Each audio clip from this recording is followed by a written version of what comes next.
ஜீரகம் வாட்டர் இதனால் கிடைக்கிற பெனிஃபிட்ஸ் தான் நான் இந்த வீடியோவில் சொல்ல போகிறேன். இது ஒரு பழங்கால முறை வைத்தியம். மெயினாக இந்த ஜீரக வாட்டர் நம்மளோட கல்லீரலுக்கு ரொம்ப உதவியாக இருக்குது. கல்லீரல்லேருந்து ஒரு என்ஜைம்ஸ் ஒன்று உருவாகும். அந்த என்ஜைம்ஸ் தான் நீங்கள் சாப்பிட்ற உணவில் இருக்க ஃபேட்டை பிரேக் பண்ணி உங்கள் ஃபுட்டுலேருந்து நியூட்ரிஷன்ஸ்லாம் அப்சர்வ் பண்ணி உங்களுக்கு எனர்ஜி கொடுக்கும்.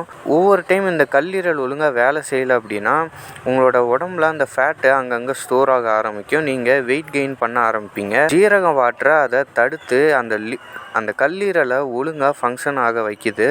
மெயினாக இப்போல்லாம் அசிடிட்டி வந்தால் ஈனோ வாங்கி குடிங்கன்னு சொல்கிறாங்க.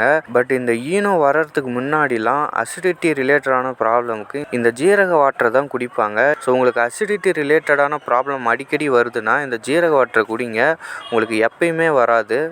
நைட்டு ஒரு டீஸ்பூன் ஜீரகத்தை ஊற வச்சுட்டு காலையில் அந்த ஜீரக தண்ணியை பாயில் பண்ணி வாமாக இருக்கும்போது வெறும் வயிற்றில் அந்த ஜீரக தண்ணியை குடிங்க.